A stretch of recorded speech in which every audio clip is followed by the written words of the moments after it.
এই শীতে প্রচুর ধনেপাতা পাওয়া যায়। তো আমরা ধনেপাতা খেতেও ভালোবাসি, আর বিভিন্ন সবজির মধ্যেও। এখন তো মানুষ ধনেপাতা ভীষণ পছন্দ করে, আর আমার তো ভীষণ ভালো লাগে। তো ফার্স্টে আমি প্রচুর ধনেপাতা ভালো করে ধুয়ে নিয়ে ছাড়িয়ে নিয়েছি।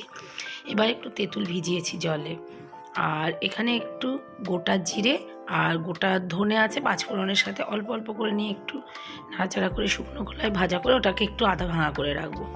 এবার এই তেলের মধ্যে দিয়ে দিচ্ছি, এখানে সর্ষের তেল ব্যবহার করেছি, দুটো শুকনো লঙ্কা, অল্প একটু রসুন দিয়ে দিলাম, আর ধনেপাতা যেটা ধুয়ে বেছে রেখেছিলাম সেটাকে জাস্ট এমনিই পেস্ট করলাম, কাঁচাই পেস্ট করলাম।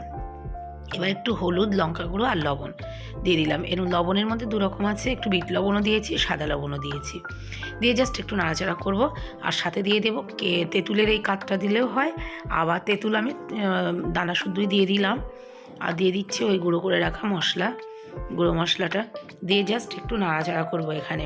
আর নাড়াচাড়া করে একদম জলটাকে শুকিয়ে দেবো। এটা কিন্তু এই আচারটা কিন্তু একদম খিচুড়ির সাথে তো ভীষণ ভালো লাগে, তাছাড়া আমার তো ডাল ভাতের সাথে ভালো লাগে, আর তেঁতুলগুলো ভাতের সাথেও ভালো লাগে, এমনি নর্মাল ভালো লাগে, রুটির সাথেও কিন্তু এগুলো ভালো লাগে।